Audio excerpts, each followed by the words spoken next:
আর এরই মধ্যে তৈরি হয়েছে ফাইল লোপাটের আশঙ্কা এবং সেই আশঙ্কায় কড়া নির্দেশ দিয়েছেন মুখ্য সচিব, যেখানে বলা হয়েছে অফিস থেকে যেন কেউ ফাইল চুরি না করতে পারে, যেন কেউ কোনো ফাইল পোড়াতে না পারে, কেউ সরকারি ফাইলের কপি যাতে করতে না পারে। কড়া নির্দেশ দিয়েছেন সমস্ত সরকারি অফিস নিয়ে মুখ্য সচিব। এই হচ্ছে সেই নির্দেশিকা আপনারা দেখতে পাচ্ছেন। আমি আরো বিস্তারিত এই নিয়ে জানবো, সরাসরি অনির্বাণ বিশ্বাস আমাদের প্রতিনিধি রয়েছেন। ঠিক কোন আশঙ্কার জায়গা থেকে এই নির্দেশ, এটাও দর্শকদের জানাও অনির্বাণ, কি রয়েছে এই নির্দেশিকায়? শুভজিৎ, একদমই তুমি দেখতেই পেয়েছো যে এই মুহূর্তে কিন্তু গোটা রাজ্য জুড়ে কার্যত গেরুয়া ঝড়, এবং সেই গেরুয়া ঝড়ের পরিপ্রেক্ষিতে যেটা রাজ্য প্রশাসন মনে করছে যে অনেক সময় দেখা যায় যে রাজ্যের বিভিন্ন দপ্তরে একাধিক দুর্নীতি হয়ে থাকতে পারে বিগত সরকারের আমলে। স্বাভাবিকভাবে সেই দুর্নীতির কাগজ বা ফাইল সেগুলো যাতে লোপাট করা না হয় বা সেগুলো পুড়িয়ে ফেলা যাতে না হয়, সেটা সুনিশ্চিত করতেই কিন্তু মুখ্য সচিব দুষ্যন্ত নারিয়ালের তরফ থেকে কিন্তু এই যে নোটিফিকেশন সেই জারি করা হয়েছে, সেই নোটিফিকেশন জারি করা হয়েছে মূলত বিভাগীয় প্রধান এবং বিভাগীয় সচিবদের উদ্দেশ্যে। এবং সেখানে পরিষ্কার বলা হচ্ছে যে শুধুমাত্র যে এই তথ্য বা ফাইল সেগুলো বাইরে নিয়ে তো যাওয়া যাবেই না, একই সঙ্গে সেগুলো যাতে ক্ষতিগ্রস্ত বা পুড়িয়ে ফেলা না হয় সেটাও সুনিশ্চিত করতে হবে।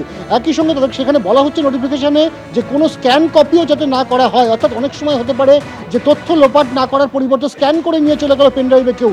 ফলত সেই জায়গায় দেখতে গেলে ইতিমধ্যে কিন্তু বিভিন্ন সরকারি যে প্রতিষ্ঠানগুলো রয়েছে, নবান্ন থেকে শুরু করে বিভিন্ন সরকারি প্রতিষ্ঠানের সামনে কিন্তু কেন্দ্রীয় বাহিনীর যে কিউআরটি টিম, সেই কিউআরটি টিম মোতায়েন করা হয়েছে। কিছুক্ষণ আগেই আমরা দেখেছিলাম নবান্ন কিন্তু কার্যত ঘিরে ফেলেছে সিআরপিএফ। সেখানে যেমন নিরাপত্তার বিষয় রয়েছে, তার পাশাপাশি কেউ কোনো কর্মী বা কোনো আধিকারিক যাতে ফাইল লোপাট না করতে পারে সেইটা কিন্তু সুনিশ্চিত করতে চাইছে রাজ্য প্রশাসন, এবং সে কারণেই কিন্তু এই জরুরি নির্দেশিকা জারি করা হয়েছে।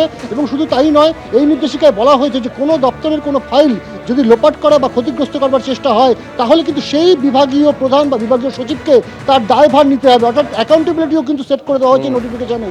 স্বাভাবিকভাবে তুমি বুঝতেই পারছো যে বিগত সরকার, যে সরকার চলে যাচ্ছে তৃণমূল সরকারের, সেই সরকারের সমস্ত কিছুর উপরে কিন্তু নজরদারি আজ থেকেই কার্যত শুরু হয়ে গেল, এবং সেই নজরদারির আওতায় থাকবে সমস্ত ফাইল, খুঁটিনাটি কোথায় কি ধরনের দুর্নীতি হয়েছে সেইগুলো কিন্তু মনিটরিং করবার জন্য কিন্তু এই নির্দেশিকা জারি করা হয়েছে বলে একেবারে সমস্ত সরকারি অফিস, নবান্ন থেকে শুরু করে সমস্ত সরকারি অফিস কড়া নজরদারিতে রয়েছে। একটা ফাইল যেন লোপাট না হয়, কোনো ফটোকপি যেন না হয়, কোনো ফাইল যেন পোড়ানো না হয়, কড়া নির্দেশিকা মুখ্য সচিবের তরফে জারি করা হয়েছে। পশ্চিমবঙ্গে এই বিপুল জয়ের পর পোস্ট করেছেন অমিত শাহ, যেখানে তিনি লিখছেন ভয়, তোষণ, অনুপ্রবেশকারীদের রক্ষকদের বিরুদ্ধে জোরালো জবাব।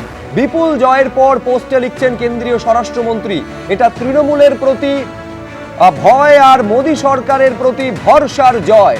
অসংখ্য কর্মীর ত্যাগের ফলে শূন্য থেকে সংখ্যাগরিষ্ঠতায় বিজেপি। অনুপ্রবেশকারীদের রক্ষাকারীদের উচিত শিক্ষা দিয়েছেন বাংলার মানুষ। যে আশা আকাঙ্ক্ষা নিয়ে মানুষের ভরসা, অবশ্যই তা পূরণ করবে বিজেপি। বাংলার হারানো গৌরবকে ফিরিয়ে সোনার বাংলা স্বপ্ন পূরণ করবে বিজেপি। পশ্চিমবঙ্গে গেরুয়া ঝড়ের পর বঙ্গবাসীর উদ্দেশ্যে পোস্টে লিখছেন অমিত শাহ।